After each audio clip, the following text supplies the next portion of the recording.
Inmate Nicholas Rodriguez would be found sawed in half with his organs missing in California State Prison. And that's not even the crazy part. May 4th, a riot took place at Solano Correctional Institution in California. 58 inmates were involved in a riot that lasted about 30 minutes. They sent all the inmates back to their cell at 9:30 a.m. It wasn't until 4:30 p.m. they realized Nicholas Rodriguez was missing. So that's almost an entire shift, 7 hours. So that means right at shift change, when they do the head count, they realize he was missing. Now think about that. A riot pops off with 58 inmates. They get it under control, send them to lockdown at 9:30 a.m. and they don't realize one of the inmates are missing till 4:30 p.m. during shift change. So they immediately say, oh, he must have escaped. That's the logic they came with. So they start looking for him, but there's no alerts, nothing's going on. Exactly 5 hours later, they find him almost sawed in half with most of his front internal organs missing inside of a trash can in a shower stall. Investigators believe that the riot was all a cover-up so this inmate, his cellmate, can beat him to death and take his organs, as his organs have not been recovered to this day. He was hit with some type of blunt force object where he died from blunt force trauma that left a star shape in his head. When he was found, basically all of his front internal organs were missing. So this is what they want us to believe, that a 58-man riot took place, that they got under control within 30 minutes. They sent them all back to their cells, no problem.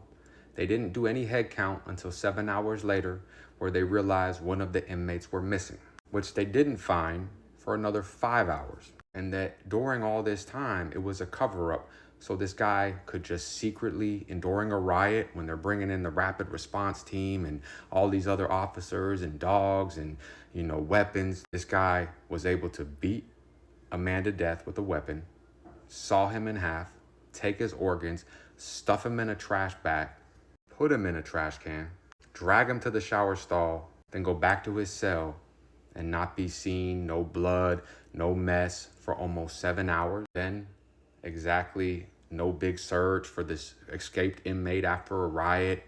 They find him 5 hours later.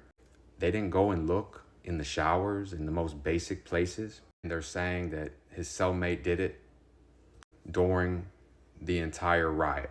Now, I've been in riots, I've been in prisons where it's been crazy, and they don't leave one stone unturned. There is no sending the inmates back after a major riot. Everyone's going to lockdown, cells are getting tossed, people are getting searched, they're going in cells, they're looking for weapons. The whole place is getting flipped upside down. But after a 58-man riot, nobody heard a man getting sawed in half, beating with a blunt object, no blood, no guts, and sometimes his organs just were perfectly discarded and they still haven't been found to this day. This reminds me of a case that happened in Alabama. This is very similar, but in a whole different level of violence and corruption and communication between everybody involved. In Alabama, go check it out, 8 inmates died of quote unquote natural causes, drug overdoses, murders, but all of them were missing hearts, brains, who knows what. Some were sold to science, some were never accounted for, and that case just got brushed under the rug. But this is a whole different level. They acted almost like hitmen for whoever they were selling the organs for. It seemed like an in-house corruption between a few officers, maybe an inmate. This is a 58-man riot where an inmate goes missing for 10 hours, that was sawed in half and had his organs missing that still aren't found to this day. It's unheard of. The fact that they immediately didn't do a head count, they immediately didn't search these certain areas, find any evidence. I mean, you're in prison. You chop a man in half, take out his organs. If they're not corrupt, there's going to be evidence. If you took a man during a riot, you're telling me they didn't have the whole pod watch on lock? You were able to chop a man up, take his organs, do whatever you did with them, put him in a trash bag, then put him in a trash can, drag him into a shower, and you had 10 hours to do it after a major riot? What this sounds like to me is pure corruption. Whatever big dogs were calling the shots or whoever it was, a lot of money was involved, and somebody very important in some organization or whoever needed these organs, and a riot popped off, and all they have to do is mark it up as negligence. Nobody got fired. Nobody really got investigated. The worst thing that happened was his cellie ended up pleading no contest, where he was already doing life. It seems like once that riot popped off, they took that inmate, made sure he was dead, especially that star-shaped wound on his head. That's not normal. That seems like some type of object you would use to cut somebody open or some type of medical tool. Once that was done, they calmed the riot down, acted like, all right, go back to your cell, guys. They wait till shift change. Who's gonna blame who, right? That brings too many other officers into it that they gotta interview. By then, the organs are gone. They've already cleaned up the mess, and now they're getting rid of the body. They probably didn't realize they couldn't get it out the way they planned, or something didn't go, so they put him in a trash bag inside of a shower stall.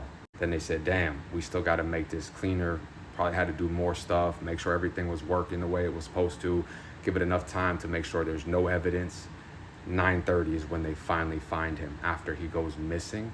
Immediately, they wouldn't go look in a shower stall, and they probably got the organs where they had to go, cleaned up the mess, and just blamed it on an inmate doing life who probably got broken off some cash. And that's the end of that.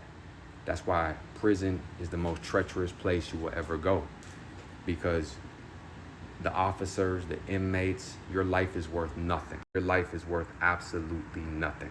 People get too comfortable in a house full of snakes, forgetting that a snake is only gonna shed its skin and become a bigger snake. There is no more, this isn't my house, I'm gonna be cool, I'm gonna do, no.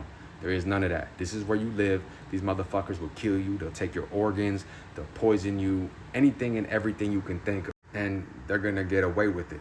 If they have enough time to kill a man after a riot, chop him up in half, take his organs, put him in a bathroom, put him in a freaking shower stall bag inside of a trash can, go missing for almost 10 to 14 hours. You have to understand, in prison, you must go insane to remain sane. There is no more, but I go home soon.